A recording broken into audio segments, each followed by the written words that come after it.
Fragment poétique attribué à Solon. 1. Aux Muses. Filles illustres de Zeus et de la belle Mnémosyne, muses de Pierie, écoutez-moi. Que j'obtienne de la main des immortels la félicité et de la bouche des hommes une gloire éclatante. Toujours doux pour mes amis, redoutable à mes ennemis, qu'aux uns j'inspire le respect, aux autres la terreur. Je voudrais avoir des richesses, mais les posséder justement, car la vengeance suit de près l'injustice. Les richesses qui viennent des dieux sont solides, celles que les hommes se procurent à l'aide de moyens criminels sont incertaines. Enlevées par la violence, elles suivent avec peine la main qui le reçoit. Elles s'allient bientôt à la calamité. La calamité qui commence est d'abord un petit feu qui excite soudainement un grand incendie. Dans le principe, ce n'est rien, mais la fin est terrible. Les trésors amassés par l'iniquité ne sont pas durables. Le dominateur éternel se hâte de les détruire. Comme le vent du printemps, balayant devant lui les nuages après avoir ébranlé jusqu'au fond les flots de la mer et dévasté les riantes moissons de la terre, remonte victorieusement au ciel et rend la sérénité au monde.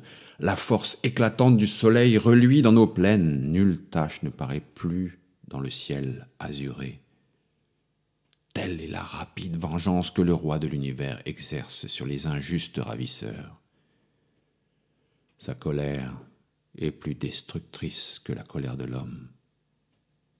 Le crime le plus secret ne peut rester caché à son regard pénétrant. Il sait le découvrir au fond du cœur. Tantôt il le punit à l'instant, tantôt il en diffère la vengeance. Si quelque méchant nous semble d'abord échapper à sa destinée, elle n'en est pas moins certaine. Elle arrive toujours.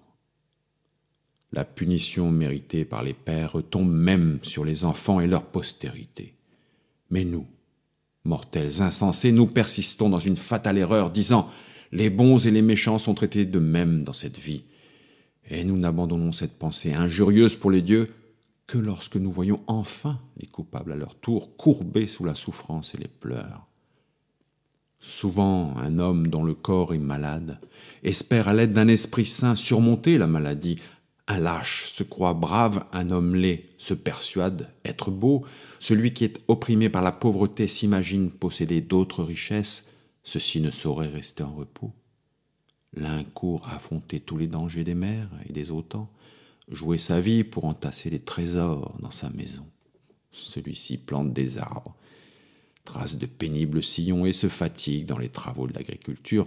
D'autres consacrent leur vie aux arts ingénieux de Pallas Athéna ou cherchent leur vie dans l'industrie des Phaistos. Il en est que les muses célestes inspirent et que le don de la sublime poésie élève à la sagesse. Il en est qui sont interprètes sacrés des oracles, qui annoncent les calamités futures, qui sont en rapport avec les immortels, mais ils ne peuvent, malgré leur science, dominer la destinée. Il en est qui professent l'art consolateur de la médecine et qui connaissent les herbes salutaires sans pouvoir jamais écarter notre terme inévitable, car souvent, la moindre douleur devient une grande maladie et la science du médecin est impuissante, tandis qu'un autre mortel plus aimé des dieux rend de suite la santé aux malades. Tous nos biens et tous nos maux nous viennent du destin. Nul ne peut échapper à ce qui lui arrive d'en haut. Notre vie est hérissée de dangers. On ne peut, quand on entreprend une chose, en prévoir la fin. L'un commence avec sagesse, mais la sagesse l'abandonne au milieu de sa carrière. Il se précipite alors et tombe dans une faute comme dans un précipice. L'autre débute avec imprudence, mais la protection d'un dieu vient à son secours. Il obtient un heureux succès. Il est absous du crime de son imprudence. Mais l'ambition des richesses ne connaît pas de limite. Les plus opulents veulent le devenir encore davantage. Qui pourrait satisfaire cette insatiable avidité ? Les dieux nous donnent bien, il est vrai, de bons conseils, mais les penchants secrets de notre nature pour nous punir nous dominent toujours, et nous le sentons en nous chacun d'une manière différente. 2. Zeus, où le destin qu'il représente veut que notre ville ne soit jamais détruite. Elle est en outre défendue par la fille illustre du dominateur éternel, Pallas Athéna, qui l'a bâtie de ses mains. Mais hélas, des citoyens insensés veulent détruire eux-mêmes cette cité superbe par leur amour insatiable de l'or. Ceux qui la gouvernent, entassant injustice sur injustice, hâtent encore sa ruine. Leur immense avidité n'a aucune borne. Ils ignorent que le bonheur de la vie est dans la modération et la tranquillité. Ils ne songent qu'à amasser des richesses par des moyens honteux. Ils ne respectent ni les propriétés sacrées, ni le trésor public. Ils pillent tout ce qui se rencontre au mépris des saintes lois de la justice.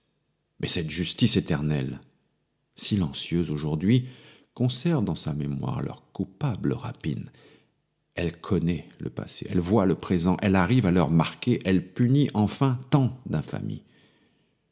C'est par ces raisons criminelles qu'Athènes tout entière se trouve affligée de cruelles souffrances, que nous sommes tombés dans un esclavage insupportable, que nous avons été environnés d'horribles séditions, qu'une guerre cruelle est venue nous dévorer et qu'au bonheur le plus doux ont succédé des maux affreux. Notre ville, si puissante et si aimable, a été tout à coup opprimée par des hommes féroces. Le crime triomphe. L'homme de bien est exposé à l'outrage ou à la mort.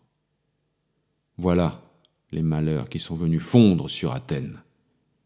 Et depuis, plusieurs de nos citoyens, mis à d'indignes enchères, chargés de liens comme des criminels, sont entraînés ignominieusement dans des régions lointaines. La calamité publique envahit toutes les maisons particulières. Ni les beaux portiques, ni les portes d'airain ne sauraient l'empêcher. Elle monte sur les toits les plus élevés pour y découvrir ceux qui s'y réfugient comme s'ils étaient dans leur lit. Que les Athéniens apprennent ainsi que l'injustice est toujours la ruine des empires. Avec la justice, au contraire, règne la modération. Elle tempère la dureté, elle abaisse l'ambition, elle repousse l'injure et l'outrage. Elle détruit les semences naissantes de la discorde. Elle rectifie les jugements. Elle calme les cœurs aigris, elle met un frein à la sédition. Sous son gouvernement heureux, la sagesse et l'intégrité règlent toutes les actions des hommes. J'avais donné par mes lois une égale puissance à tous les citoyens. Je n'avais rien ôté ni ajouté à personne. J'avais ordonné aux plus riches et aux plus puissants de ne rien faire contre les faibles. J'avais protégé les grands et les petits d'un double bouclier, d'une force égale de chaque côté, sans donner plus aux uns qu'aux autres. Mes conseils furent méprisés. On en porte la peine aujourd'hui. 3. L'enfant, dans les 7 premières années de sa vie, voit croître toutes ses dents. Quand le ciel lui a donné 7 autres années, les marques de la puberté lui annoncent qu'il peut devenir père à son tour. Dans le 3e âge, ses membres s'accroissent. Un léger duvet d'une couleur indécise orne son menton. À 28 ans, toute sa force est venue. Cette époque, la vertu paraît dans tout son éclat. À l'âge de 35 ans, il est mûr. Il est temps qu'il connaisse l'amour si désiré. À 42 ans, son âme est portée aux grandes choses. Ce qui est vil ne lui inspire que du dégoût. À 49 ans, il a la plénitude de l'intelligence et de l'art de bien dire. À 56 ans, il possède encore ses heureux dons. Il peut encore, à 63 ans, mais il s'affaiblit. Sa vertu, sa sagesse, son éloquence diminuent. Hélas, parvenu à sa 70e année, ce n'est plus qu'un fruit mûr pour tomber dans la mort. 4. Il est difficile de connaître l'étendue de la science universelle. Elle est cachée dans une obscurité impénétrable. Elle repose hors de notre sphère en un lieu sublime qui sert de limite à toute chose. 5. Il est un Dieu, maître suprême, aucun des immortels n'a un pouvoir égal au sien. Nous ne pouvons avoir qu'une idée obscure de la divinité. Conjurons ce Maître suprême de répandre quelques rayons de sa gloire sur nos lois et de leur donner un heureux succès. 6. Je désire que le deuil accompagne ma mort, que mes amis, en me voyant fermer les yeux, saluent mon âme de leur douleur et de leurs soupirs. 7. Aucun mortel n'est heureux, mais aussi aucun de ceux qu'éclaire le soleil n'est vertueux. 8. J'aime les douces faveurs d'Aphrodite, de Dionysos et celles des Muses. Elles remplissent de joie les cœurs des infortunés mortels.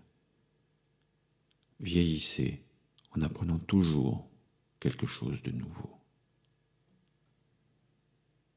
Traduction Ernest Falconet in Les petits poèmes grecs, Paris 1847.